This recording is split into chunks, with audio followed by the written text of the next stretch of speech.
अस्सलाम वालेकुम my dear viewers, मैं हूँ ट्यूटर फरमानुल्लाह आपके साथ इंग्लिश क्लास में।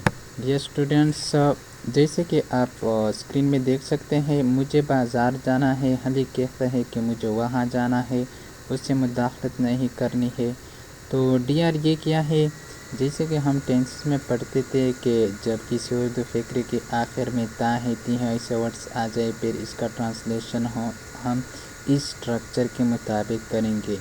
तो ये एक अलग सा फार्मूला है कि अगर किसी उर्दू फ़िक्रे के आखिर में सपोज़ दैट आप कोई एग्ज़ाम वगैरह दे रहे हो और वहाँ पर इस तरह जुमले आ जाए, तो फिर आप इसका ट्रांसलेशन कैसे करेंगे? आपको कैसे पता चलेगा कि अभी मैं इस जुमले का ट्रांसलेशन और इसका उर्दू में पहचान किया है? तो इस तरह जुमले जब आप उर्दू से इंग्लिश में ट्रांसलेट कर रहे हो, तब आप लोगों ने क्या करना है, आप लोगों को उस टेंस का जो स्ट्रक्चर है और जो हेल्पिंग वर्ब है उनके मुताबिक इस्तेमाल करेंगे। लेकिन अगर आपको पता ना हो कि यहाँ पर कौन सी हेल्पिंग वर्ब इस्तेमाल होगी और इसका स्ट्रक्चर क्या है, तो फिर आप ट्रांसलेशन नहीं कर सकते। तो ये जो जुमले हैं जो आप स्क्रीन पर देख सकते हैं, अब हम ये डिटेल से पढ़ेंगे कि ये है क्या, इसका उर्दू में पहचान किया है, और जब आप ट्रांसलेशन करते हो उर्दू से इंग्लिश में तो इसका ट्रांसलेशन क्या होगा, यानी कैसे आप करेंगे। तो देखिए, the use of is to M to are to, is am are, ये जो वर्ड्स हैं ये तो सुने होंगे आपके, ये प्रेजेंट कंटिन्यू टेंस की हेल्पिंग वर्ब है। लेकिन is to M to are to, जब इज एम आर के साथ टू आ जाए, फिर ये एक फार्मूला बन जाता है, यानी एक स्ट्रक्चर बन जाता है जो कि किसी और टेंस का पहचान देती है।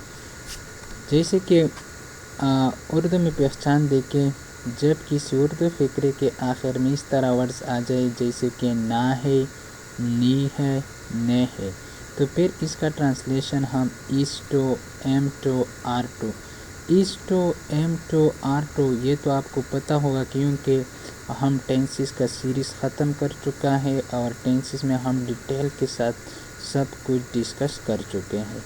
तो यहाँ पर देखें, स्ट्रक्चर का मतलब है तरतीब, ढांचा, यानी इस तरतीब के साथ आप ट्रांसलेशन करेंगे। सबसे पहले सब्जेक्ट प्लस या तो आप इस टू इस्तेमाल करेंगे या आर टू या एम टू।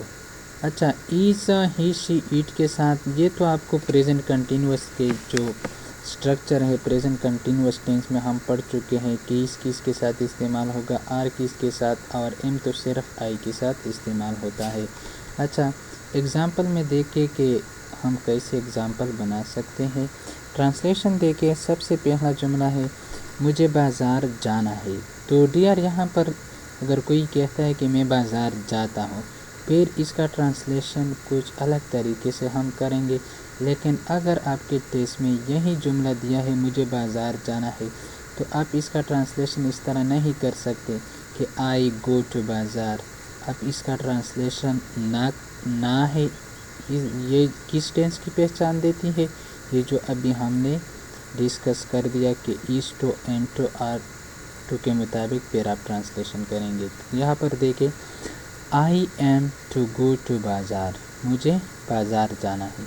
अली कहता है कि मुझे वहाँ जाना है। Ali says that I am to go there, उसे मुदाखलत नहीं करनी है। She is to not interfere. तो ये था डियर आज का लेक्चर। इंशाल्लाह नेक्स्ट लेक्चर में एक ऐसा और इसी तरह इसके साथ रिलेटेड दूसरा फार्मूला डिस्कस करेंगे। तो तब तक मुझे इजाज़त दीजिए। खुदा हाफ़िज़।